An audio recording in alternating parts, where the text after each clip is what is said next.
The morning sun was just beginning to wake up the quiet neighborhood of Pine Grove when Marcus Johnson stepped out of his small but cozy home.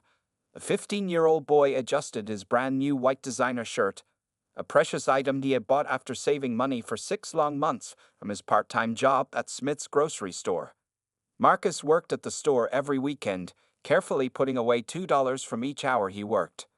While other kids his age spent their money on video games or snacks, Marcus had his eyes set on this special shirt. He had seen it in the mall window, and something about its clean lines and perfect stitching made him feel like he could be somebody important. The morning air was fresh and cool against his face as he started his usual walk to basketball practice. Marcus chose to leave early today, just like he did every Saturday morning. He enjoyed these quiet moments when the world was still sleeping and he could dream about his future while walking through Oak Park. The park was Marcus's favorite shortcut to the community center where his team practiced. Old oak trees lined the path, their branches creating dancing shadows on the ground. The only sounds were birds singing their morning songs and the soft crunch of leaves under his careful steps. He didn't want to get any dirt on his new white shoes, another small luxury he had bought with his savings. As he walked, Marcus thought about his mother, who was probably still sleeping after working the night shift at the local hospital. She was a nurse's aide, and even though they didn't have much money, she always taught Marcus that being kind and helping others was worth more than anything money could buy. He smiled, remembering how proud she had been when he showed her the money he had saved for the shirt. The teenager stopped for a moment to check his reflection in the park's fountain. The white shirt looked even better in the early morning light. It fit him perfectly, making him look taller and more grown-up. Marcus had planned to wear it to school on Monday, imagining how his classmates would notice the difference. Not that he was trying to show off, he just wanted to feel good about himself. Near the fountain, a group of pigeons scattered as he approached, their wings making soft fluttering sounds in the quiet morning. Marcus checked his phone. 6:45 a.m. He was right on schedule. Coach Thompson always said that being early showed character, and Marcus took this advice seriously. Basketball wasn't just a game for him. It was his ticket to a better future. He dreamed of getting a college scholarship, and every practice brought him one step closer to that goal. The morning dew had made the grass sparkle, and Marcus could smell someone cooking breakfast nearby, the scent of bacon and eggs drifting through an open window. His stomach growled, reminding him that he had packed an apple and a peanut butter sandwich in his gym bag for after practice. As he walked deeper into the park, Marcus waved at Mr. Wilson, the old man who always sat on the same bench feeding birds. Mr. Wilson was there every morning, rain or shine, and they had developed a friendly routine of greeting each other. Today, Mr. Wilson gave him a thumbs up, noticing his new shirt. Marcus felt good. The morning was perfect, his new shirt made him feel confident, and he was looking forward to practice. Coach had said they would work on three-point shots today, and Marcus wanted to improve his shooting. He had been practicing extra hours whenever he wasn't working at the grocery store. The community center was just visible through the trees now. Marcus could see a few cars in the parking lot, probably Coach Thompson and some early teammates. He checked his shirt one last time, making sure it was still perfectly clean and wrinkle-free. The morning sun had risen higher, making the white fabric almost glow. Little did Marcus know that this regular morning walk would turn into something extraordinary. His new shirt, which he had worked so hard to buy, was about to become part of a much bigger story. But for now, he was just a kind-hearted teenager walking through the park, ready for another day of basketball practice, wearing his prized possession and carrying dreams as big as the morning sky. As Marcus walked past the old fountain in Oak Park, the peaceful morning suddenly changed. A sharp cry broke through the quiet air, making him stop in his tracks. The sound came from around the corner, near the rose garden where older people often took their morning walks. At first, Marcus wasn't sure what he had heard. It could have been a bird or maybe even a cat. But then he heard it again, this time clearer. It was definitely a human voice, and it sounded like someone was in pain. His heart started beating faster as he realized someone might need help. Without thinking twice, Marcus ran toward the sound. As he turned the corner, he saw her. An elderly woman was lying on the ground near a broken piece of sidewalk. She was trying to sit up, but Marcus could see she was having trouble. Her white hair was messy, and her glasses had fallen off her face. The woman was Mrs. Eleanor Peterson, though Marcus didn't know her name yet. At 78 years old, she was one of the most loved people in their community. Every Tuesday and Thursday, she read stories to children at the local library. She had been doing this for more than 20 years, bringing books to life with her gentle voice and kind smile. Marcus could see that Mrs. Peterson was hurt badly. She had fallen on her arm, and there was blood on her light blue sweater. The sidewalk where she had tripped was uneven, with a crack that had probably been there for months. Her small bag of books was scattered around her, and her library card had fallen into a nearby puddle. "Help," she called out weakly, trying to reach for her glasses with her good arm. "Is anyone there?" Marcus rushed to her side, his new shoes getting muddy as he knelt beside her. "I'm here, ma'am," he said in a calm voice, just like his mother had taught him to speak to elderly people. "Try not to move. I'll help you." Mrs. Peterson looked up at him with scared eyes. Marcus could see she was shaking, probably from both pain and fear. He quickly picked up her glasses, wiped them clean with the edge of his new shirt, and carefully placed them back on her face. "Thank you, young man," she said, her voice trembling. "I was on my way to open the library. We have a special reading program today. The children will be waiting." Even in her pain, she was thinking about the kids who would come to hear her read. Marcus looked at her arm more carefully now. The cut was deep, and blood was soaking through her sweater. He remembered what he had learned in the first aid class at summer camp last year. They needed to stop the bleeding right away. "Ma'am, I'm going to call 911, Marcus said, pulling out his phone. "But first, we need to take care of your arm. It's bleeding quite a bit." Mrs. Peterson nodded weakly. The morning sun was getting stronger now, and Marcus could see how pale her face had become. She looked like she might faint at any moment. He knew he had to act fast. Looking around, Marcus searched for something clean to use as a bandage. There were no cloth napkins or clean tissues nearby. All he could see were fallen leaves and dirt. The only clean piece of fabric available was his new designer shirt, the one he had worked so hard to buy. Mrs. Peterson tried to sit up again, but Marcus gently kept her still. "Please don't move, ma'am. You might hurt yourself more." He could see tears forming in her eyes, probably from both pain and embarrassment at finding herself in such a helpless situation. The morning was getting warmer, and more people would be coming to the park soon. But right now, it was just Marcus and Mrs. Peterson. He looked down at his new shirt, then at the blood running down the elderly woman's arm. In that moment, Marcus Johnson, the 15-year-old boy who had worked weekends for 6 months to buy this shirt, made a decision that would change both their lives forever. The sound of early morning traffic could be heard in the distance, and somewhere nearby, a church bell started to ring. Time seemed to slow down as Marcus realized what he needed to do. His mother's words echoed in his head. Sometimes, being kind means giving up something you love to help someone who needs it more. Marcus's mind raced as he looked at Mrs. Peterson's bleeding arm. The first aid training he had received last summer suddenly became very clear in his memory. His instructor, Mr. Rodriguez, had always said, "In an emergency, you have to be quick, but not hurried." These words echoed in Marcus's head as he carefully considered what to do next. The morning air felt cooler now, or maybe it was just the stress making Marcus shiver slightly. He could hear Mrs. Peterson's shallow breathing and see how she was trying to be brave, even though she was clearly in pain. Her white hair caught the sunlight, and Marcus noticed how her hands were shaking. "Ma'am," Marcus said gently, "I'm going to help you, but first I need to call 911. He pulled out his phone and dialed the emergency number with steady fingers. When the operator answered, Marcus spoke clearly and calmly, just as he had been taught. He gave their location in Oak Park, described Mrs. Peterson's injury, and mentioned her age. The operator told him an ambulance would arrive in about 10 minutes. But Marcus knew they couldn't wait that long without doing something about the bleeding. He remembered the ABCs of first aid: F for airway, B for breathing, and C for circulation. The bleeding needed to be stopped.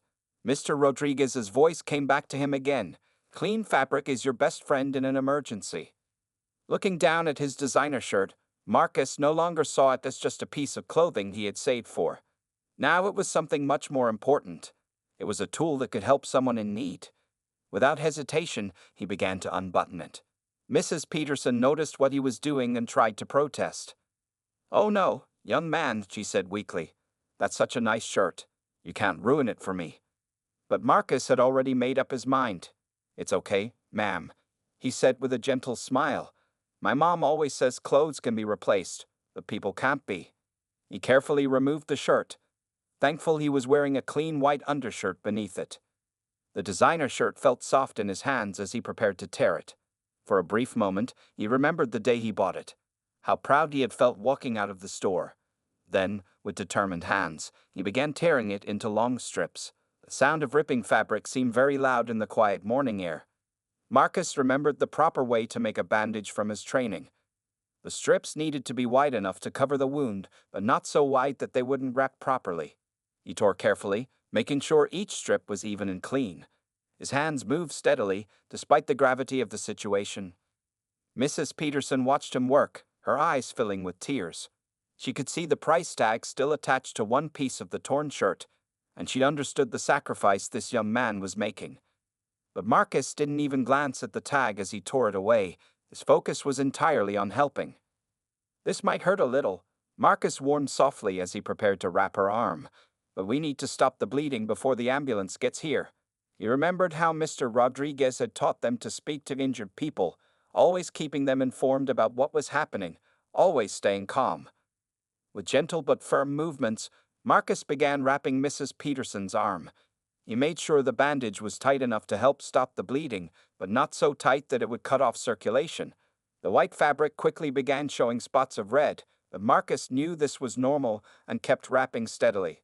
As he worked, he talked softly to Mrs. Peterson, asking her about the library where she volunteered. It was a technique he had learned to keep injured people alert and distracted from their pain. She told him about the children's reading program she was supposed to lead that morning, her voice becoming steadier as she focused on telling the story. The sound of distant sirens began to reach them, growing louder with each passing moment. Marcus had just finished securing the last bandage when he saw the first rays of sunlight reflecting off the approaching ambulance. He looked at his handiwork, strips of his designer shirt now wrapped carefully around Mrs. Peterson's arm. Somehow, the shirt seemed more beautiful now than when it had been hanging in the store window. The morning birds continued their songs in the trees above, seemingly unaware of the drama unfolding below. A small crowd of early morning park visitors had gathered at a respectful distance, watching as this young man in an undershirt cared for an elderly woman with strips of expensive fabric wrapped around her arm. But Marcus didn't notice them. His attention remained fully focused on keeping Mrs. Peterson comfortable until help arrived. The ambulance's red and white lights flashed against the trees as it pulled up to the park entrance. Marcus had just finished securing the last strip of his torn designer shirt around Mrs. Peterson's arm when two paramedics hurried toward them with their medical bags. The morning sun was higher now, and more people had gathered around, watching the scene unfold. "What do we have here?" asked the female paramedic, kneeling beside them. Her name tag reads Sarah Martinez. She looked at Marcus with professional appreciation when she saw the careful bandaging he had done.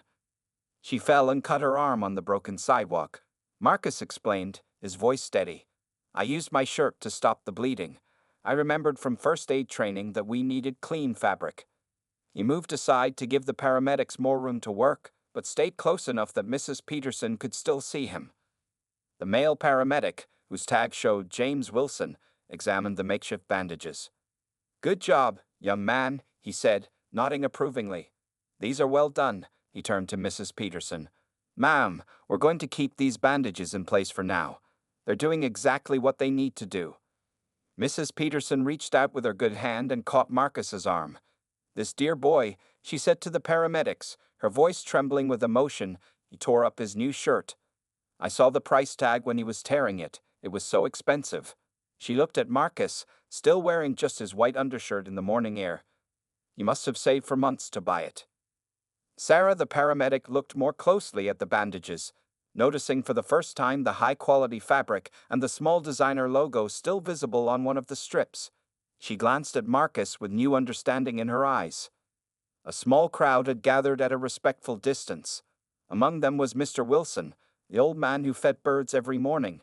He had seen Marcus walk by earlier, proudly wearing that new shirt. Now he watched as the boy stood calmly in his undershirt, focused only on helping the injured woman. The paramedics worked quickly to prepare Mrs. Peterson for transport to the hospital. They carefully lifted her onto the stretcher, making sure not to disturb the bandages Marcus had made. As they did this, Marcus picked up Mrs. Peterson's scattered belongings, her library books, her reading glasses case, and her small purse. "Your library card got wet," he said apologetically, holding up the soggy card. "But I think it will dry okay." He placed everything carefully in her bag. Mrs. Peterson was still looking at him with tears in her eyes. "Young man," she said softly, "that shirt, it must have meant a lot to you. I saw how proudly you were wearing it when you walked by." Marcus smiled, and in that moment he looked much older than his 15 years. "It was just a shirt, ma'am," he said. "My mom always tells me that things can be replaced, but people are precious. I can save up for another shirt, but making sure you're okay is more important." The morning had grown warmer, but Marcus didn't seem to notice that he was standing in just his undershirt. Some of the onlookers had taken out their phones, recording the scene. A woman in a jogging suit stepped forward with a light jacket. "Here, young man," she said, "you might need this." But before Marcus could respond, Mrs. Peterson spoke up from the stretcher. "What's your name, dear boy?" she asked, her voice stronger now that the pain was being managed. "Marcus Johnson, ma'am. I live over on Maple Street with my mom." "Marcus Johnson," she repeated, as if committing the name to memory. "You've done more than just help me with your shirt today. You've reminded an old woman that there's still so much good in the world." The paramedics were ready to load the stretcher into the ambulance. The torn pieces of Marcus's designer shirt, now stained with blood, remained wrapped around Mrs. Peterson's arm, a designer brand transformed into something far more valuable than its original purpose. As they prepared to leave, Marcus noticed something that made him smile. The designer logo on one of the shirt strips was still visible, but now it was upside down. Somehow, this seemed right to him. Today, everything about that shirt's purpose had been turned around, and Marcus wouldn't have wanted it any other way. As the paramedics prepared to take Mrs. Peterson to the hospital, Marcus remembered something important. "Wait," he said. "What about the library?" Mrs. Peterson said she was supposed to open it for the children's reading program this morning. Mrs. Peterson's eyes widened with worry on the stretcher. "Oh dear, the children," she said. "They'll all be waiting. Some of them come from quite far away with their parents." Marcus pulled out his phone and looked at the time. It was 7:15 a.m. "What time does the library open, ma'am?" he asked. 8 o'clock, she answered. "And I have the only key in my purse. The children's reading program starts at 9. Her voice was filled with concern for the kids who would show up to find closed doors. Marcus thought quickly. The jogger who had offered him her jacket was still standing nearby. "Excuse me," he said politely. "Could you help us call the library's emergency number? It should be posted on the front door." The jogger, whose name was Lisa Chen, nodded immediately. "I'll go right now," she said. "I run past the library every morning. I'll make sure they know what happened and get someone to open up." Sarah, the female paramedic, was checking Mrs. Peterson's vital signs one last time before transport. "Your blood pressure is a bit high," she said gently. "Try not to worry about the library right now. Let's focus on getting you taken care of." But Marcus could see how much this was bothering Mrs. Peterson. He had an idea. "Ma'am," he said, moving closer to the stretcher, "I could go to the library and wait outside to tell any families what happened. I don't have basketball practice until later anyway." Mrs. Peterson's eyes filled with tears again. "You've already done so much," she said. "First your shirt, and now this." Marcus smiled warmly. "It's no trouble at all. I can explain to everyone that you had an accident and will be back soon. Nobody will be left wondering what happened." The male paramedic, James, was writing something in his report. "That's very thoughtful of you, young man," he said. "Mrs. Peterson, would you like us to take you to Memorial Hospital? I know they have a good emergency department." "Yes, please," she replied. "My late husband used to work there as a janitor. I trust them." She turned to Marcus. "The library key is in my purse, dear. There's also a list of phone numbers for the library board members. Could you give that to whoever comes to open up?" Marcus carefully took the key and the list from Mrs. Peterson's purse. The key was attached to a small silver keychain with a book charm on it. He put it safely in his pocket, along with the folded paper of phone numbers. Just then, Lisa the jogger came running back. "I called the emergency number," she reported. "The library board president, Mr. Thompson, is on his way. He should be there in about 20 minutes. The news visibly relieved Mrs. Peterson. She relaxed a little on the stretcher, and Sarah noted that her blood pressure had already improved. "Thank you, everyone," Mrs. Peterson said.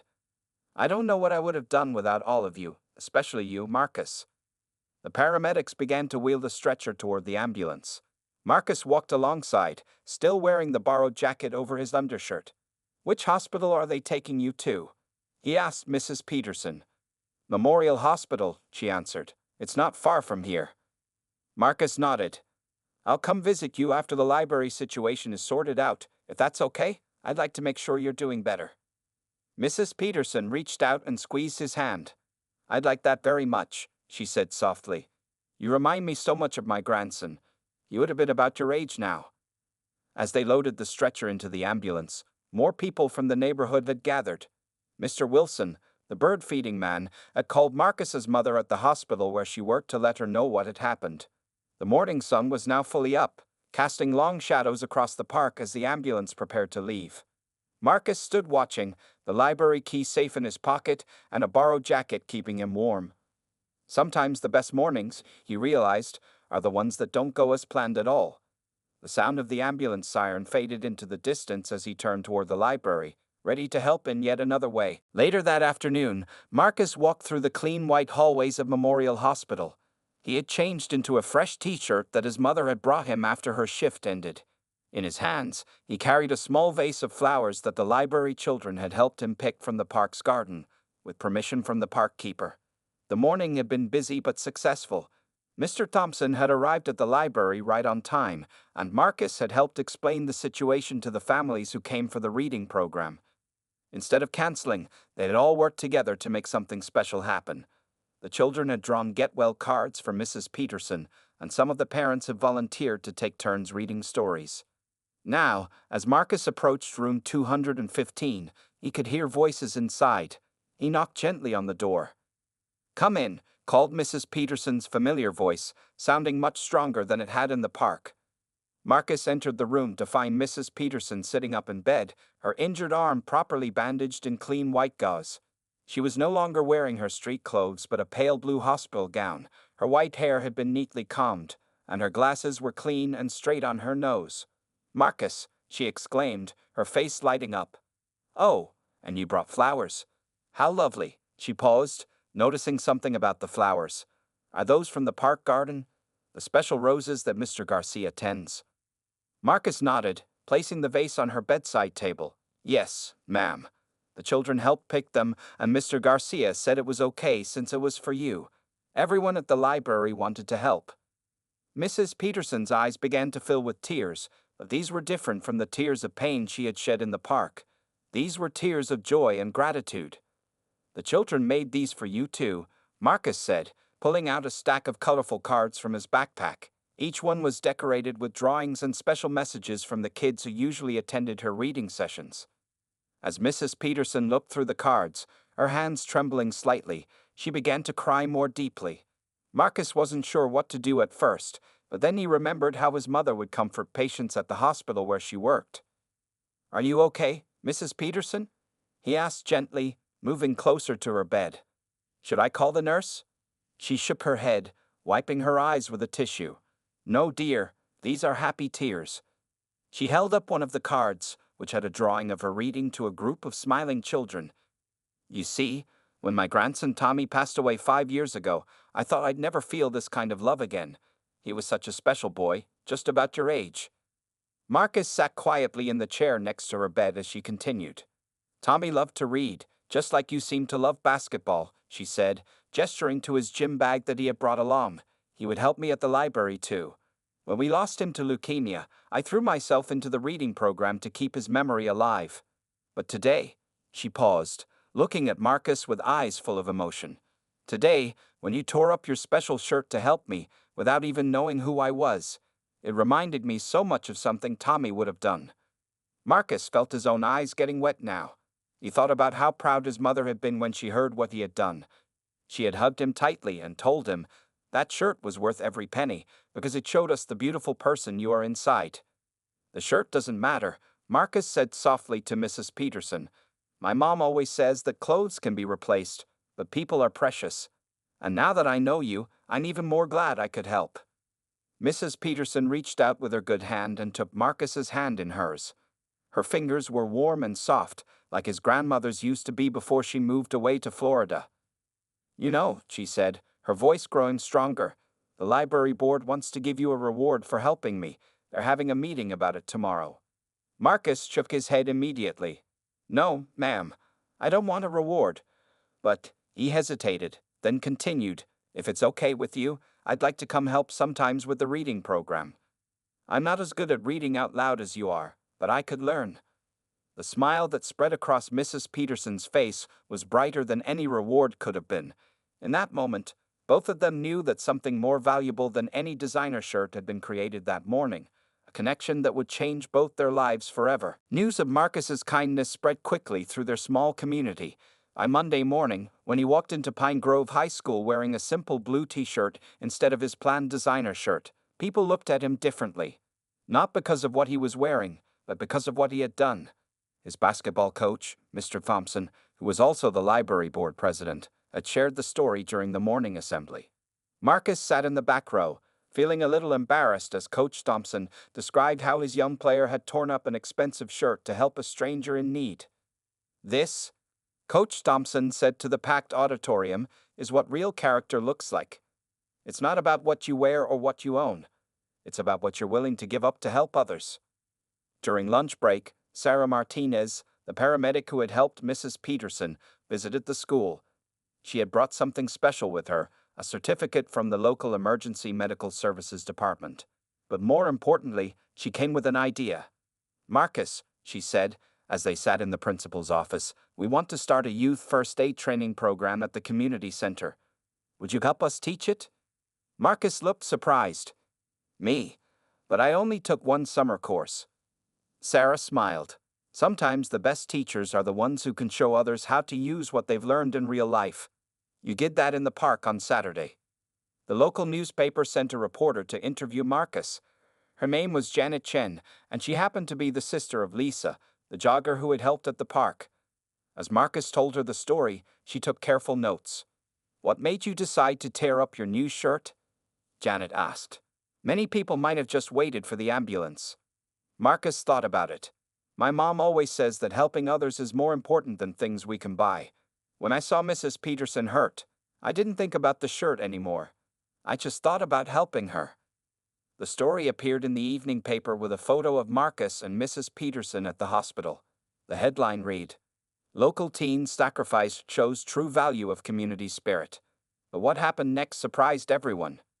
The owner of the clothing store where Marcus had bought his shirt read the article. The next day, he visited Marcus's home with a special delivery. Not just one, but 3 new designer shirts. "No, sir," Marcus said politely, trying to give them back. "I didn't help Mrs. Peterson to get a reward." The store owner, Mr. Rodriguez, shook his head. "This isn't a reward, son. This is inspiration. Your story made me realize I should be doing more for our community too. I'm starting a program where my store will donate clothes to students who do outstanding community service." At the library, things were changing too. Mrs. Peterson's reading program was growing bigger than ever. Parents who had heard the story started volunteering, and more children began coming to listen. The library board decided to start a new youth leadership program, inspired by Marcus's actions. Even the city council took notice. At their next meeting, they not only approved repairs for the broken sidewalk in Oak Park, but also started a community safety initiative. They called it the Marcus Johnson Community Watch Program, though Marcus insisted they shouldn't use his name. One evening, as Marcus helped Mrs. Peterson organize books at the library, she showed him something special, a frame hanging on the wall. Inside was a piece of his torn designer shirt, carefully preserved behind glass. Next to it was a simple message: "Sometimes the most valuable things are the ones we give away." Children at the library now often asked to hear the story of the torn shirt. Mrs. Peterson would tell it, always ending with an important lesson. It's not about having expensive things. It's about having a generous heart. Marcus's mother, watching all of this unfold, felt prouder than ever of her son. But when people praised her for raising such a good boy, she would say, "I just taught him to be kind. He chose to be extraordinary." The torn designer shirt had started a chain reaction of kindness in their community. People began looking for ways to help each other, proving that one sincere act of giving could inspire many others to do the same. 1 year had passed since that morning in Oak Park when Marcus tore his designer shirt to help Mrs. Peterson. The broken sidewalk where she had fallen was now fixed, with a small garden of roses planted beside it.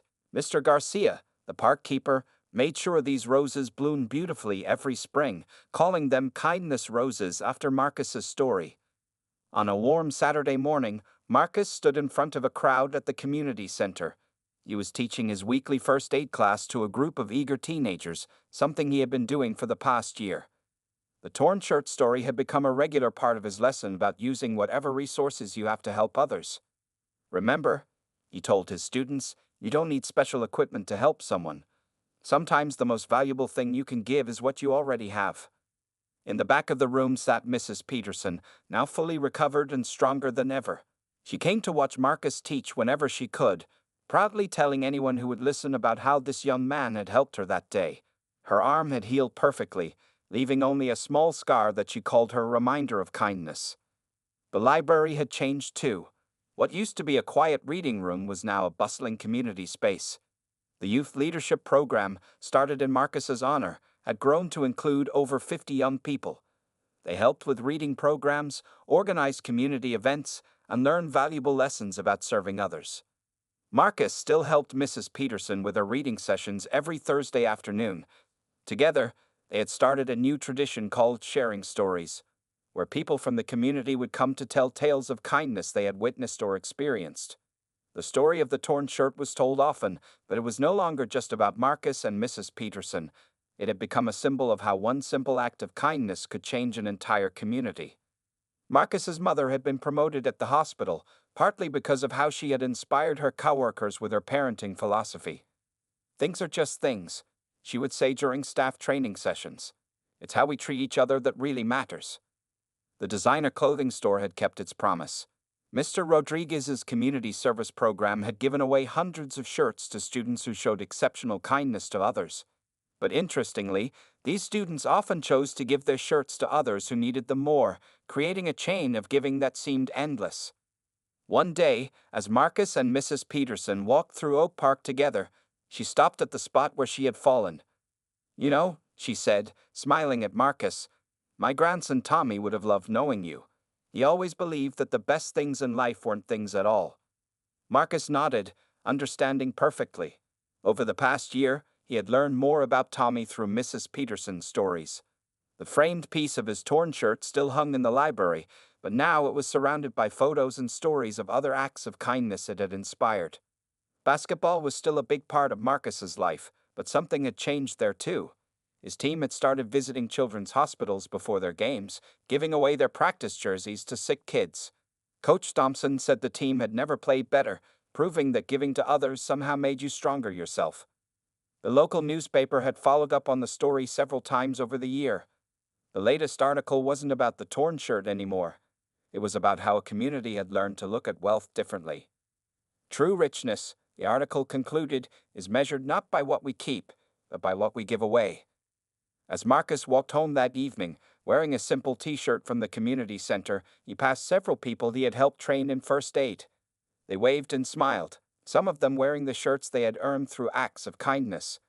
The designer shirt he had torn up was now just a memory, but the legacy it had created was worth more than 1,000 such shirts. His mother was waiting for him at home with a proud smile. "I saw more kindness roses blooming in the park today," she said. Marcus smiled back. "You know what, Mom? They're even more beautiful than that designer shirt ever was." And in that moment, both mother and son knew that some things in life couldn't be bought with money or measured in dollars. The true value of that torn shirt hadn't been in its price tag, but in how it had taught an entire community that the most precious things we own are the moments when we choose to help others.